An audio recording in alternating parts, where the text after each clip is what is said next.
150 curiosidades de las películas animadas del 2024. El número que porta Riley en la camiseta de su equipo de hockey es el número 28. En realidad, este número sí tiene un significado, pues Intensamente 2 es la película número 28 de Pixar. Por eso decidieron colocarle este número. Como ya te habrás dado cuenta, Riley en esta secuela tiene 13 años, es decir, que solamente pasó un año de diferencia entre la primera película y la segunda, pero para nosotros tuvieron que pasar 9 años para verla. Cuando Tristeza intenta ver a lo lejos la isla de la familia, Alegría le presta unos binoculares, pero estos binoculares ya los habíamos visto en otra franquicia de Pixar. Hablo de Toy Story. ¿Recuerdas al personaje llamado Lenny? Eran unos binoculares con los que jugaba Andy, y en Intensamente 2 tenemos una aparición de este personaje. ¡Qué interesante!, ¿verdad? La blusa de colores que viste Riley en esta escena es la misma que utilizó en la primera película, solamente que aquí nos damos cuenta que ya no le queda. Esto es muy triste, porque era la blusa favorita de Riley. ¿Tú recuerdas haberla visto en la primera película?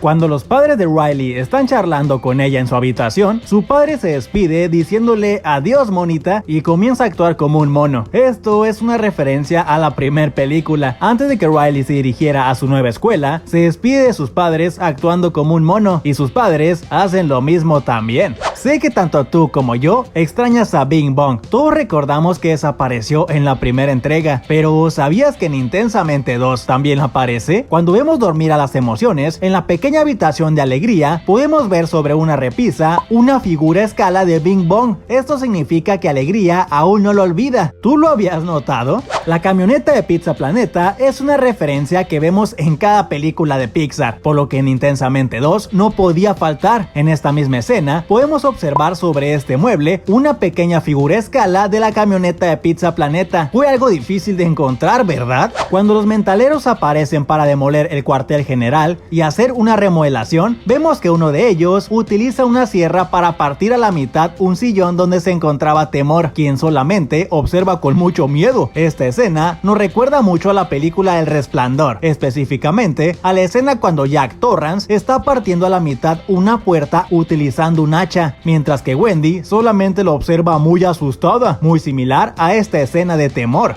En esta escena vemos que Riley lleva puesta una playera con el logotipo de Brang, la cual pertenece a la empresa de su padre, y esta misma playera ya la habíamos visto en la primera película, pero su padre era quien la vestía. A Riley le queda más grande, seguramente se la pidió prestada a su padre para dormir con ella. En la habitación de Riley podemos observar un póster de la banda musical de Four Town. Por si no sabías, este grupo aparece en la película de Turning Red. También es una cinta de Pixar, y en ella vemos que Mei Lee es muy fan de esta boy band, y al parecer Riley también lo es. Pues entonces, ¿por qué tendría un póster de Four Town en su habitación? Cuando Ansiedad aparece por primera vez, vemos que lleva cargando muchas maletas, demostrando que la ansiedad es una gran carga, aunque también podría referirse a los síntomas principales que genera la ansiedad. Son los siguientes: sobrepensar, preocupación por el futuro, pánico, impaciencia, dificultad para concentrarse y alteración del sueño. ¿Te has preguntado por qué Envidia es tan pequeña? Esto lo hicieron a propósito para reflejar el sentido de inferioridad de la persona al compararse con los demás cuando siente envidia. Ella es Senui, y por si te lo preguntabas, su nombre significa aburrimiento en el idioma de Francia. Por eso cuando habla se le escucha un acento francés. Lo que llamarías aburrimiento. En la bóveda donde encierran Alegría y el resto de las emociones, podemos observar que arriba de ella se encuentra etiquetada con las siglas A113, pero escrito en números romanos. Estas siglas son más importantes de lo que crees, pues aparecen escondidas en todas las películas de Pixar. A113 es el salón donde estudiaron la mayoría de los animadores de Pixar, y como forma de homenaje, en cada película tratan de hacer una referencia a estas siglas. Bluffy es el nuevo personaje que aparece en Intensamente 2. Es una combinación entre Blue de las pistas de Blue y Dora la Exploradora. En cuanto a Blue, es porque tienen nombres muy parecidos, y ambos pertenecen a shows preescolares interpretados por un cachorro. Y es una referencia a Dora porque Bluffy habla frente a la pantalla esperando que el público le dé una respuesta para solucionar un problema, de la misma forma a como lo hace Dora, además de que lleva consigo a Bolsy. Es una pequeña bolsa parlante que dentro de ella guarda muchas cosas que podrían ser útiles en algún momento especial, tal y como sucede con Mochila de Dora la Exploradora. Lance Blade es una referencia a Link, personaje de Nintendo. Si lo miras bien, físicamente son muy parecidos. Llevan el cabello largo, ambos utilizan espada y son los héroes en sus respectivos juegos, aunque hay quienes dicen que podría ser una referencia a Cloud de Final Fantasy, pues la espada enorme que lleva Lance es muy similar a la que usa Cloud en los juegos, son igual de enormes. Cuando Ansiedad intenta buscar una canción que impresione a Val, inmediatamente aparece la canción de la goma de mascar Triple Dang Gum. Esta canción pegajosa también la escuchamos en la primer película y es la favorita de los mentaleros. ¿La recuerdas?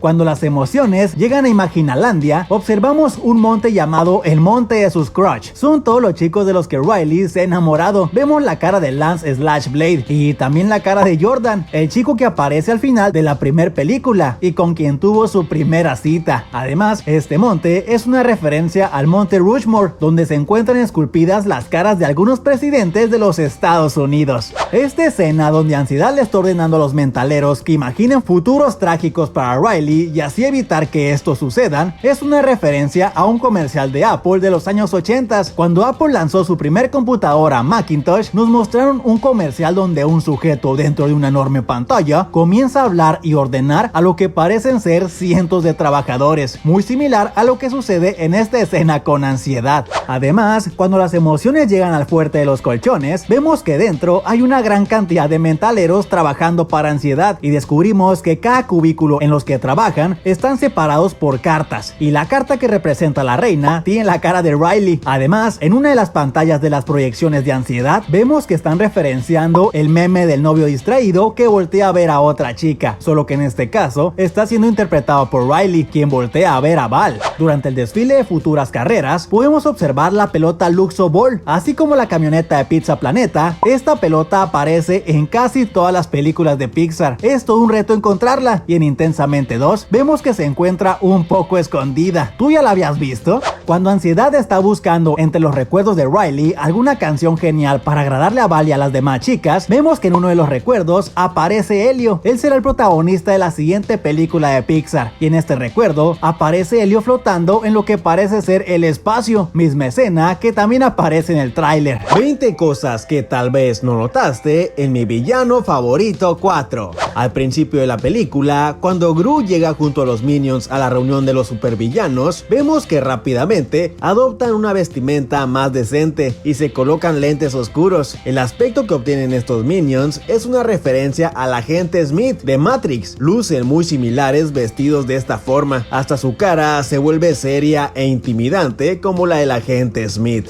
Al entrar a la reunión de los villanos, podemos observar a un villano que ya habíamos visto en la película de los Minions 2. Este sujeto de acá, que lleva puesta una máscara de hockey, apareció en la escena de Minions 2, cuando el pequeño Gru se quiere presentar con los vicios 6, y por si no sabías, este sujeto es una referencia a Jason de Viernes 13. Tienen máscaras muy similares y lucen igual de aterradores. Y más adelante tenemos este sujeto que también aparece en los Minions 2, en la misma sala de espera donde el pequeño Gru buscaba reunirse con los vicios 6. Este villano es la primera vez que aparece en la franquicia de Mi Villano Favorito, pero ¿no le notas un parecido algo familiar? Su vestimenta de villano es como la de Batman. La gran diferencia es que Batman es un héroe justiciero y él es un villano. Más adelante encontramos a este villano, también aparecido en otras películas de Mi Villano Favorito, y por si no sabías, su aspecto físico está inspirado en la criatura de la Laguna Negra. Es un monstruo que se originó en la época de los años 50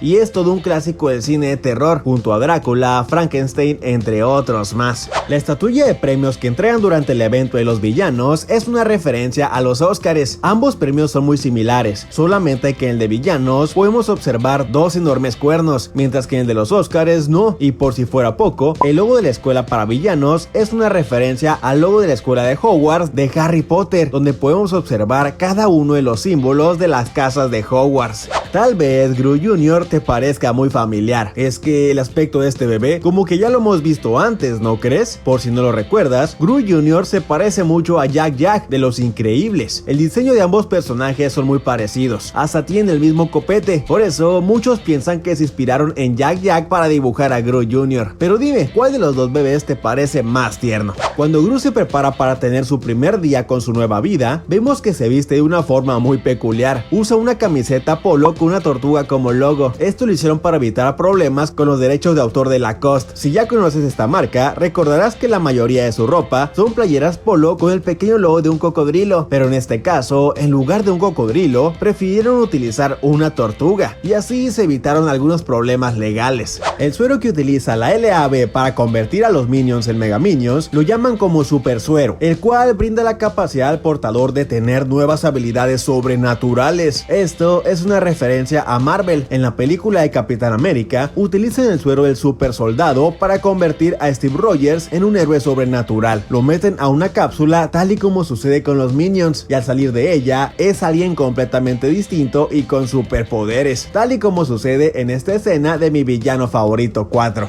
Los Minions que entran a la cápsula con el super suero obtienen habilidades que son referencia a algunos personajes de DC y de Marvel. Por ejemplo, este Minion es rudo y fuerte como el increíble Hulk. Este Minion lanza rayos láser de su ojo, tal y como Cíclope de los X-Men. Este Minion es una referencia a la Mole de los Cuatro Fantásticos. Este Minion elástico es una referencia a Reed Richards, quien tiene la misma habilidad de estirarse. Y este último Minion es una referencia a Superman, hasta portan la misma capa. Cuando Maxime Le Mal sale debajo del suelo utilizando su cucaracha gigante, vemos que un sujeto en la calle se queda con la boca abierta mientras le toma una fotografía sorprendido. Esto es una referencia al tráiler de Helio de Pixar. Cuando Helio es abducido por los aliens, al encontrarse con el resto de las vidas extraterrestres, Helio se queda congelado con la boca abierta mientras les toma una fotografía, muy similar a lo que ocurre en esta escena de Mi Villano Favorito. Esta escena, cuando la señora está persiguiendo a Lucy en el supermercado, es una referencia a la escena de Terminator 2, en donde el androide está siguiendo a John Connor por la ciudad y nada ni nadie lo detiene. Él fija su objetivo al frente y continúa corriendo, tal y como sucede en la persecución contra Lucy.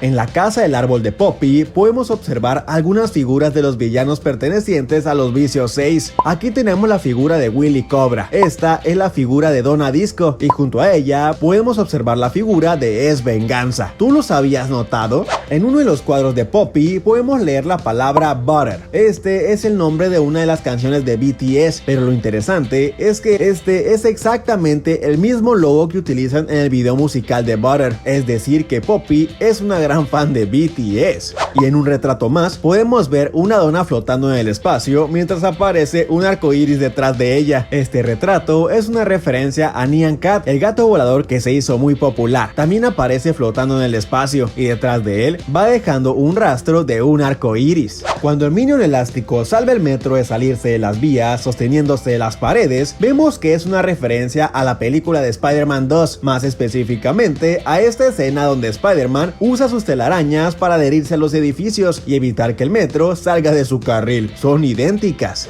En uno de los pasillos de la escuela para villanos podemos ver el retrato de un sujeto que luce muy similar a Drácula, personaje de Hotel Transilvania. Además, el diseño de la escuela es muy parecido al Hotel Transilvania. ¿Será que se inspiraron en este hotel para construir esta escuela? ¿O será que este personaje en realidad sí es Drácula y hace mucho tiempo probablemente era un hotel para monstruos? ¿Tú qué opinas? Cuando Gru y los demás regresan a su viejo hogar, podemos ver en una pared de su casa un retrato de la boda de Gru. Esta foto pertenece a la escena final que vimos en Mi Villano Favorito 2, después de que Gru y Lucy unieran sus vidas para siempre. En la escena final, cuando Gru y Maxime comienzan a cantar dentro de la cárcel de mucha seguridad, podemos ver a los antagonistas de las películas anteriores de Mi Villano Favorito y de los Minions. Aquí tenemos a Vector, fue el antagonista en la primera película. Él es el macho, antagonista de Mi Villano Favorito 2. Él es Balthazar Brad, antagonista de la tercera entrega. Acá atrás podemos ver al señor Perkins. Cada uno de ellos pertenecen al grupo de los Vicios 6, liderado por Donna Disco. Fueron los villanos en Minions 2, y ella es Scarlet Overkill junto a su pareja Herb. Fueron los antagonistas en la primera película de los Minions. Y por si te preguntabas dónde está Drew, podemos verlo durante los últimos segundos de la película. Al parecer se encuentra a la perfección y no ha caído tras las rejas de la Liga Antivillanos.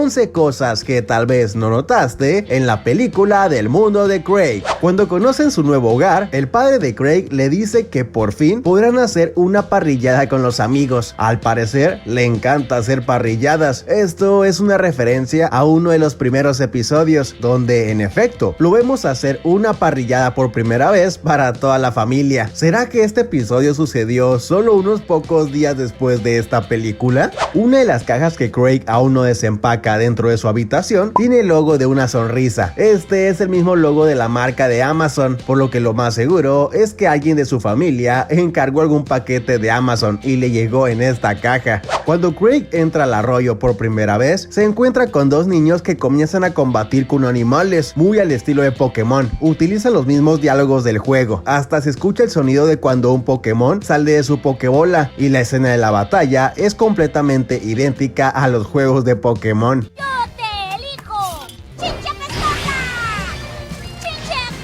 Al llegar al árbol del trueque, vemos a un grupo de niños jugando un juego de cartas. Seguramente es el mismo juego que vimos en un episodio, el cual se llama Saca tu bestia, y es toda una parodia a las cartas de Yu-Gi-Oh! Cuando una de las niñas piratas sale del arroyo, lo hace de una forma muy aterradora. Su cabello le cubre toda la cara y tiene una mirada de miedo. Esto es una referencia a la película de Aro, donde una niña con el cabello muy largo sale de un pozo con agua y se le queda viendo a su víctima de una forma muy aterradora. En la película vemos a Kelsey leer uno de los libros de la búsqueda de Sgrigid, misma saga de libros que aparece en uno de los primeros episodios, solo que en este capítulo ella ya leyó 16 tomos, solo le falta el último. ¿Qué número de tomo crees que sea el que está leyendo en la película? En una escena vemos que aparece un ave azul, pertenece a la especie de arrendajos azules, misma especie a la que pertenece Mordecai, personaje principal de un show más. ¿Será que lo hicieron con la intención de recordarnos a esta gran serie animada? Cuando Kelsey y Craig se encaminan por el arroyo para encontrar el cumpledeseos, se encuentran con tres niños que se hacen pasar por elfos y les dicen que para poder continuar deben de resolver un acertijo. Esto es una referencia al Señor de los Anillos, específicamente al personaje Gollum, quien siempre le pide a sus víctimas que jueguen con él a resolver acertijos, o de lo contrario acabará con ellos. Además, cuando la niña cae al arroyo, menciona que accidentalmente se comió un anillo, frase que refuerza aún más esta referencia. Ay, creo que me tragué un anillo. La tripulación de la niña pirata está conformada por algunos niños que se parecen mucho a algunos personajes de One Piece. Esta niña de acá se parece mucho a Nami. Antes del time skip, el niño de acá usa 2 espadas, a lo que recuerda mucho a Zoro, aunque él usa 3. Este niño de acá está vestido como Lucky Rose, uno de los piratas de la tripulación del pelirrojo, y este niño tiene un sombrero de paja como el de Luffy, pero físicamente se parece mucho a Demalo Black, la copia barata de Luffy verdadero. En la escena musical podemos ver que una de las niñas pirata tiene en sus manos un Nintendo Switch. Este personaje es muy querido por Craig, aparece en varios episodios de la serie y es una parodia a Sonic el Erizo, pero lo curioso es que aquí vemos a la figura con el dedo índice levantado, misma pose que caracteriza a Sonic en sus juegos. 16 cosas que tal vez no notaste en la película de Garfield fuera de casa. El payaso que aparece en el restaurante al inicio de la película se llama Binky, ya ha aparecido en antiguas caricaturas de Garfield y es un personaje recurrente, aunque a veces puede ser un poco molesto. También lo vemos como la portada de una caja de cereal y en otra ocasión aparece como una calcomanía en la puerta de una camioneta. En esta escena vemos que John está leyendo un libro llamado El Gran Gatsby, que es una parodia al libro llamado El Gran Gatsby. Es muy popular y fue escrito en los años 20, incluso hay una película de esta historia, solo que en esta escena el libro se llama Gatsby, reemplazando la palabra Gatsby. Esto lo hicieron porque cat significa gato en inglés y es una parodia. El peluche de Garfield se llama Pookie. Este oso de peluche ya ha aparecido en otras series animadas. Garfield lo considera como su mejor amigo. Esta veterinaria se llama Liz Wilson. También es un personaje recurrente tanto en los cómics como en las series de Garfield y John está secretamente enamorado de ella. ¿Alguna vez te has preguntado por qué Garfield odia los lunes? Recientemente su creador publicó la razón. Nos explica que Garfield no trabaja, no va a la escuela y no hace nada productivo. Así que cada lunes solo es un recordatorio del gran vacío de su existencia y cómo debe repetir el mismo ciclo una y otra vez. Entonces podríamos decir que Garfield es un gato deprimido con crisis existencial. En esta escena, Garfield aparece caminando sobre John mientras está dormido. Esta escena ya la hemos visto en otras ocasiones. Ha sido presentada tanto en las tiras cómicas como en las caricaturas de Garfield. Aquí vemos a John leer un libro llamado Romeo y Miaulieta, que es una parodia a la obra de Romeo y Julieta, solo que aquí el nombre de Julieta está escrito como si fuera un maullido de gato. Cuando Garfield se encuentra a su padre y se refiere a él como Junior, le comenta que ya no se llama así, que para él ahora tiene que decirle el Garfino, siendo esto una referencia a la película El Padrino. Garfield está simulando esta escena. Ni siquiera me has llamado padrino. Puedes llamarme Garfield, señor Garfield o el Garfino.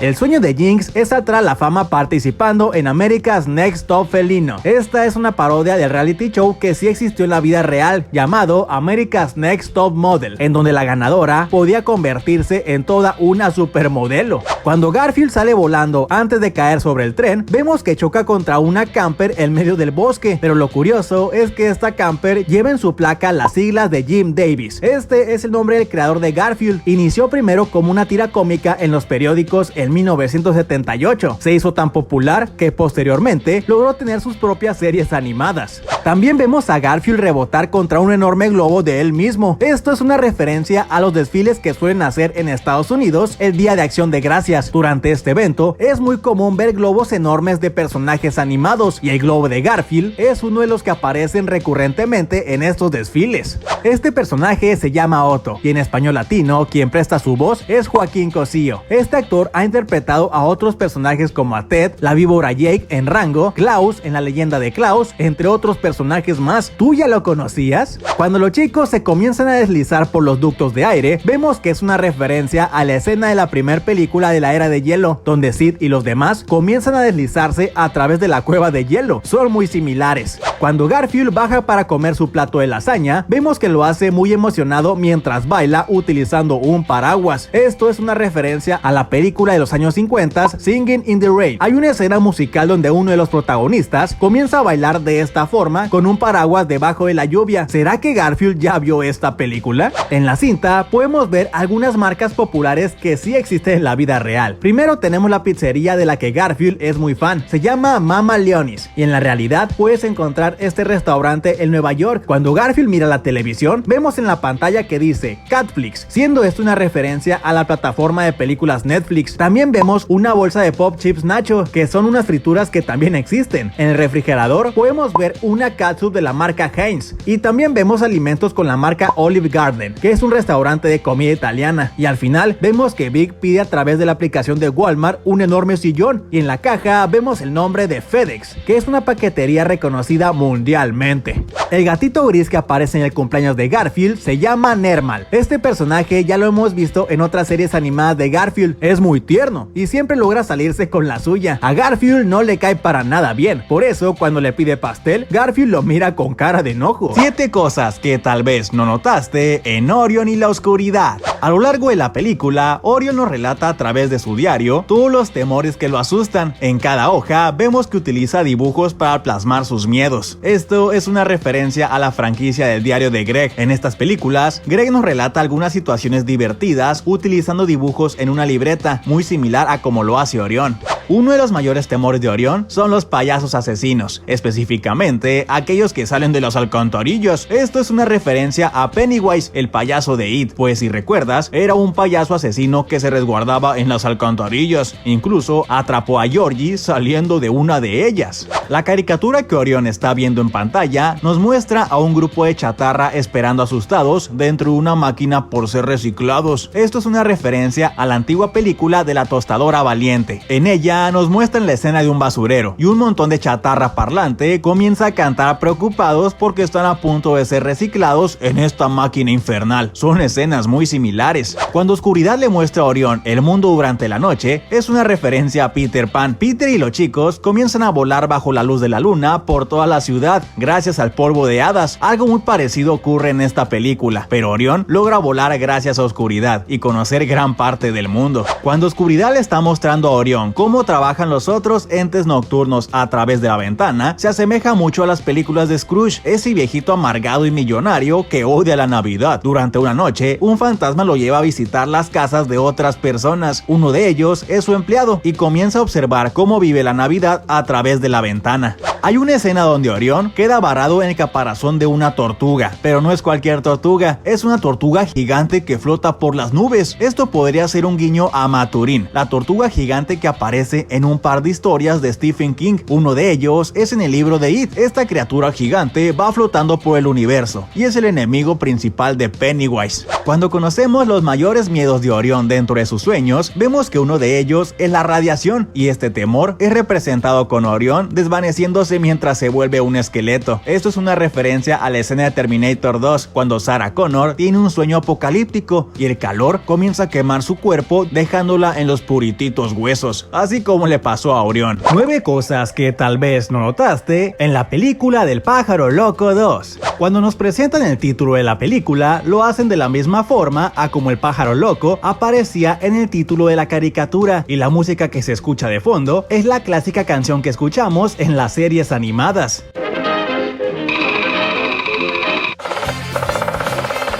En esta escena vemos que el pájaro loco hace una escultura de madera de un pingüino, pero no es cualquier pingüino. Se llama Chili Willy. Tuvo su propia caricatura en los años 50, pero al llegar los años 90, cuando lanzaron una nueva caricatura del pájaro loco, decidieron agregar una sección de Chili Willy. Pero en esta ocasión, nuestro pingüino tenía un diseño completamente diferente, que es el que nos mostraron en la película. Esta morsa que aparece como el inspector del campamento se llama Wally, pero en la caricatura lo llamaban como Pablo Morsa. Es un personaje recurrente en todas las caricaturas del pájaro loco. No es un villano como tal, pero siempre sufre las ocurrentes travesuras que realiza el pájaro loco. Pobre Morsa. Este villano se llama Buzz el buitre. Apareció por primera vez en la caricatura del pájaro loco del 99. Era su más grande rival y en algunos países era conocido como Pepe el gallinazo. Cuando el pájaro loco menciona que quiere molestar a Zane, comienza a hacer algunas poses de pelea. Estas poses ya las habíamos visto en las películas de Karate Kid, pues durante las escenas de entrenamiento, Daniel aparece haciendo estas mismas poses que son características de los peleadores de karate. Dentro de la cabaña vemos que uno de los chicos está jugando al juego de Jenga, juego de mesa que consiste en apilar pequeños tabiques uno sobre otro. El que tumbe la torre es el perdedor. La chica gamer del campamento Wuhu se la pasa jugando videojuegos, y el juego con el que siempre está jugando es el juego de Minecraft. Este juego no necesita presentación, era de esperarse que apareciera en alguna película, pues se ha convertido en el juego más vendido de toda la industria. Las voces en español latino tanto de Wally como de Buzz el buitre pertenecen a los actores originales que les dieron vida en las caricaturas. Por ejemplo, quien prestó su voz a Pablo Morsa fue Francisco Colmenero, mismo quien también lo interpretó en la película, y Buzz el buitre fue interpretado por Gabriel Chávez, tanto en la película como en la caricatura de los años 90. En la escena postcrédito, cuando los policías atrapan a Buzz, nos muestran un cartel de recompensa de este personaje, pero la imagen colocada tiene un aspecto caricaturesco. Este es el aspecto original que tenía Buzz en la serie animada. Cuando el pájaro loco está esquivando las balas de pintura del sujeto que invadió el bosque, comienza a deslizarse haciendo un baile muy peculiar. Este baile ya lo había hecho Scrat en una de las películas de la Era de Hielo. La forma en cómo aterriza el pájaro loco después de vencer al influencer lo hace con la misma pose que realiza en una escena de la primer película. Al estar esquivando las balas de pintura, se escabulle entre los tenis y obtiene una forma muy peculiar. La cara que se le forma en esta escena es muy similar a la cara que tenía el pájaro loco en uno de sus primeros diseños. Cuando el pájaro loco presenta el intro de la película, vemos que es prácticamente igual a su película anterior. Presentan el título en el tronco de un árbol, es la misma cinemática y los mismos movimientos. Es como si hubieran copiado completamente la escena.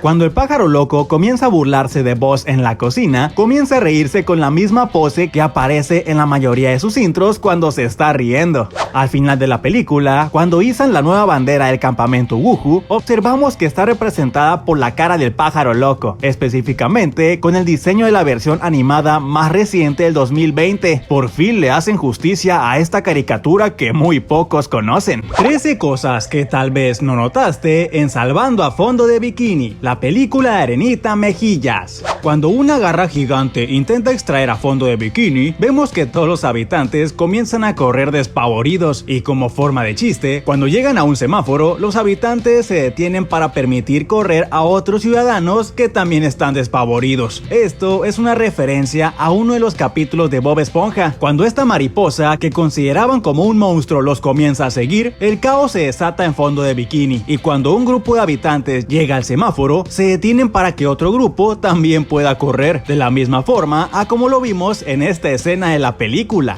En esta escena vemos que Bob Esponja comienza a llorar lanzando las lágrimas a chorro, de la misma forma a como lo hace en este episodio. Sin duda, Bob tiene una forma muy peculiar de llorar. Cuando Bob está a punto de utilizar una concha para impulsarse a la superficie, su voz cambia y hace una cara muy peculiar diciendo: "Yo puedo hacerlo". Esta misma cara la hizo Bob Esponja cuando se convirtió en el vigilante del aula. ¡Yo puedo hacerlo!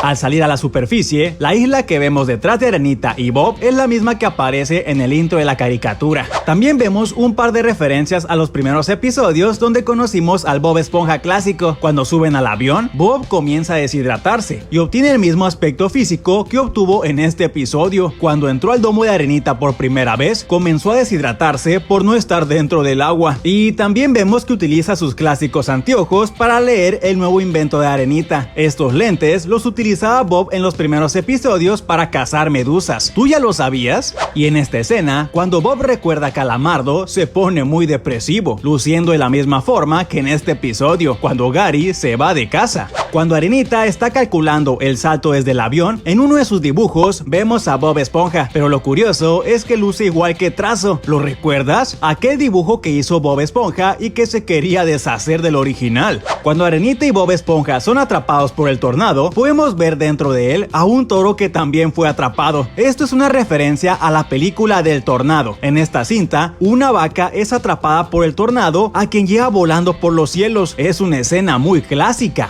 Aquí vemos a Patricio salir del baño y dejar un hedor muy apestoso detrás de él. Esta escena es una referencia a este capítulo de Bob Esponja. Cuando Patricio utiliza el baño de Calamardo, lo deja tan apestoso que el mismo excusado le pide piedad por él. El pez que tiene como mascota a la dueña del laboratorio es un pez radioactivo, muy parecido al que vimos en la caricatura de Los Simpson, que obtuvo sus malformaciones por estar en aguas radioactivas. El traje que utiliza Arenita para pelear contra las víboras de cascabel es el mismo traje que vemos en la película de Kill Bill. Es un clásico del cine dirigida por Quentin Tarantino. Plankton queda sorprendido por la máquina de clonación del laboratorio y cuando recuerda que él alguna vez intentó clonarse, su plan no salió muy bien. Podemos ver todos los Plankton defectuosos y uno de ellos es una copia de Abraham Lincoln, un antiguo presidente de los Estados Unidos. Cuando sacan a Calamardo del agua, este queda muy sorprendido porque puede respirar, así que comienza a cantar de una forma muy peculiar, referenciando a esta escena de la película Singing in the Rain, un clásico de los años 50. 12 cosas que tal vez no notaste en la película de los Casagrande. Al inicio de la película vemos muchas referencias a la cultura mexicana. Por ejemplo, Punguari es una cambiaformas. Vemos cómo se convierte en diferentes animales. En la época prehispánica de México, las personas con esta habilidad eran considerados brujos o hechiceros llamados como nahuales. Y por si fuera poco, la tribu que nos muestran en el intro parece localizarse en las pirámides de Teotihuacán. Es una zona arqueológica mexicana que se considera era el hogar de muchos habitantes y sede para rituales y sacrificios.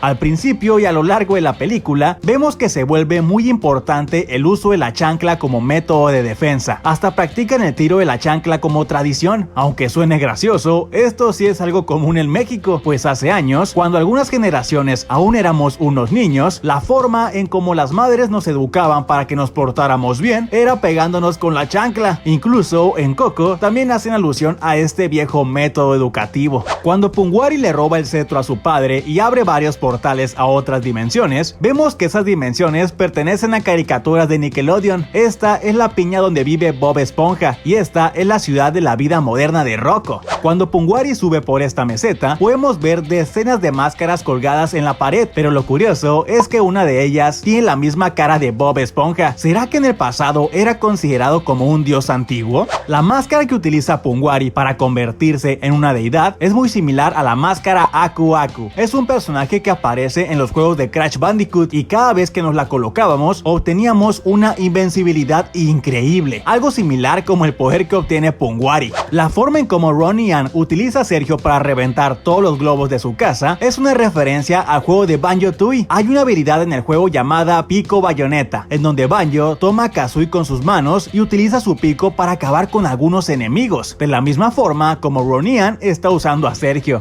Los Casagrande visitan Japunda en el lago de Pátzcuaro, Michoacán, pero ¿sabías que en la vida real este lugar guarda un gran secreto? Cuenta la leyenda que una chica llamada Japunda estaba enamorada del lago de Pátzcuaro y un día unos guerreros intentan secuestrarla para casarla con su rey, por lo que una noche Japunda se escabulle para hablar con el lago y este le dice que utilice un vestido blanco, reme a lo más profundo del lago y salte hasta hundirse en las profundidades. Ella lo hace y al salir del agua sale convertida en una hermosa garza, por lo que los pueblerinos comentan que cuando se acaben todas las garzas del lugar, el lago de Pátzcuaro se quedará sin novia. ¿Tú conocías de esta leyenda? A lo largo de la película habrás notado que en varias ocasiones aparecen personajes vestidos con máscaras de viejitos y haciendo un baile en particular. Esta es una tradición muy popular en Michoacán y su origen se remonta en la época prehispánica. Se relaciona en honor al ritual de Huehueteotl, también llamado como Dios Viejo, y esta danza se realizaba en aquella época para pedir buenas cosechas, salud y lluvias en caso de sequías.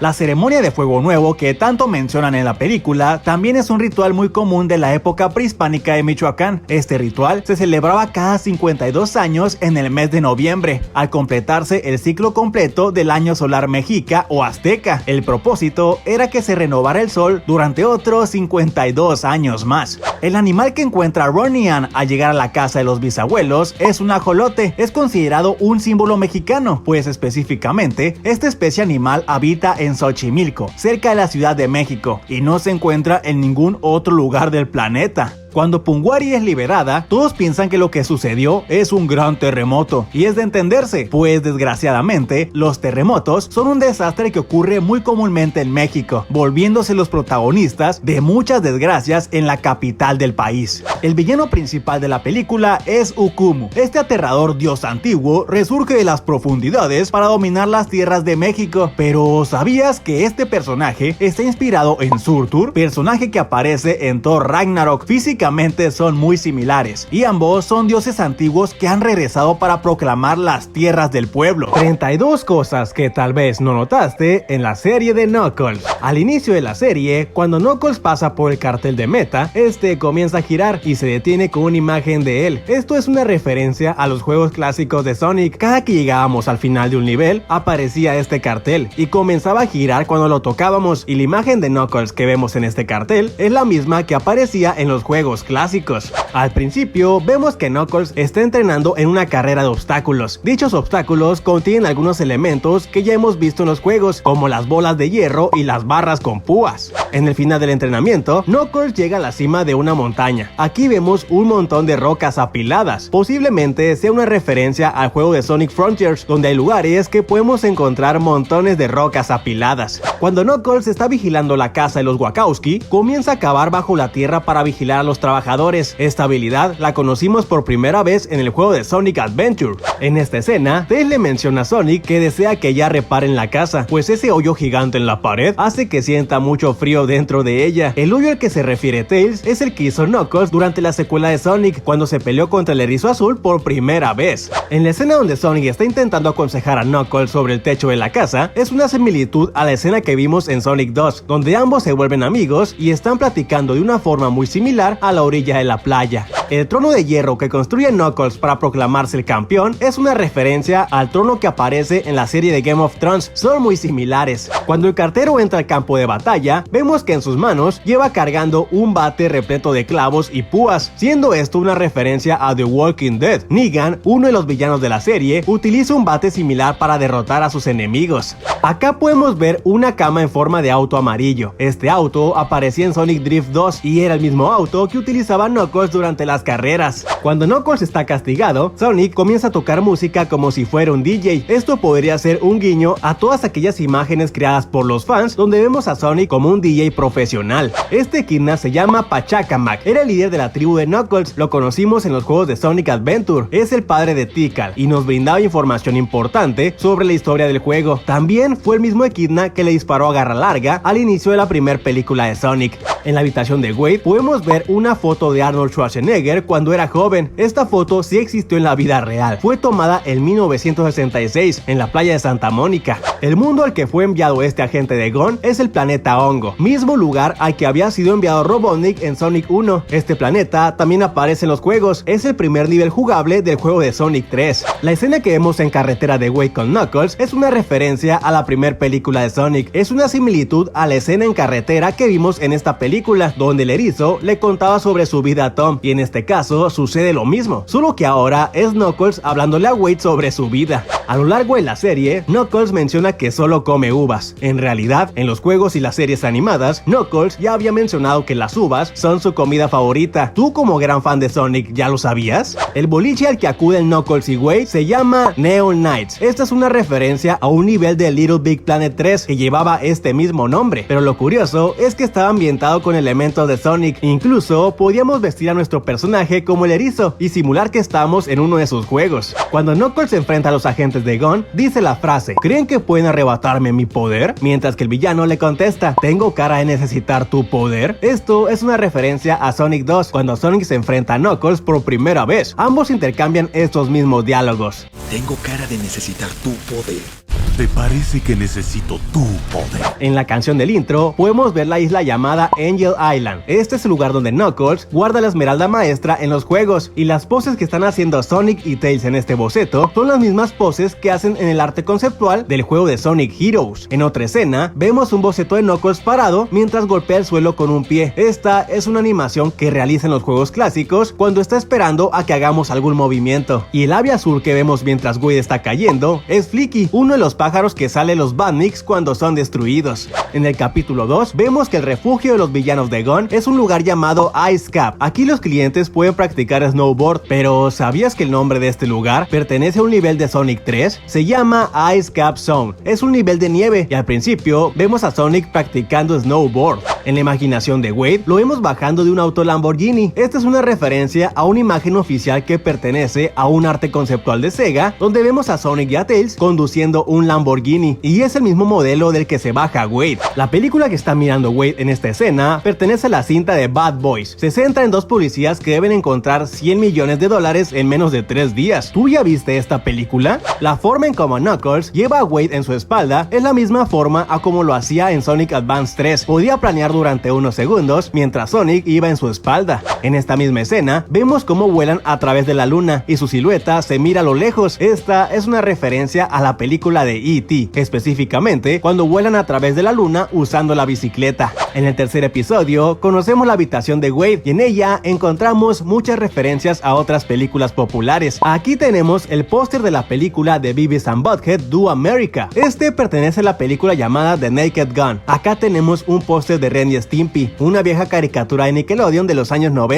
El cobertor de su cama pertenece a las Tortugas Ninja. Tenemos la película de Desafío Total de Arnold Schwarzenegger, Robocop, el póster de la película Robin Hood, Rambo, entre otras más. ¿Qué películas pudiste identificar tú? En el cuarto episodio tenemos un capítulo musical. Aquí Wade sueña la vida de Knuckles y el nivel por el que aparece corriendo pertenece a Emerald Hill Zone, el primer nivel de Sonic 2. Este es el checkpoint, mismo que nos llevaba a los niveles especiales, y este es el primer nivel especial para obtener las esmeraldas del caos. También vemos que se enfrenta a uno de los Buzzers que aparecen en el juego de Sonic 2. Uno de los pines que lleva Pachacamac en su camisa es la una cara de Sonic en forma de bola de boliche, que al mismo tiempo pertenece al logo de la portada del juego de Sonic 3D, que solamente mostraba la cabeza de Sonic. El demonio contra el que se enfrenta Wade en su sueño se llama Iblis. Es un villano que aparece en Sonic 2006 y es conocido como las llamas del desastre, mismo nombre que recibe el título de este episodio. Cuando Jack saca dos espadas para enfrentarse a Wade, menciona que fueron creadas por Hattori Hanzo. Él fue un samurái que vivió durante el siglo 1500, vivió durante el periodo Sengoku y también es considerado uno de los shinobis más importantes de la historia de Japón. En el quinto episodio, por fin vemos a Knuckles vistiendo su clásico sombrero. Con este sombrero fue como apareció Knuckles por primera vez en la pantalla chica, durante el OVA de Sonic de los años 90. Es una gran referencia para los fans de antaño.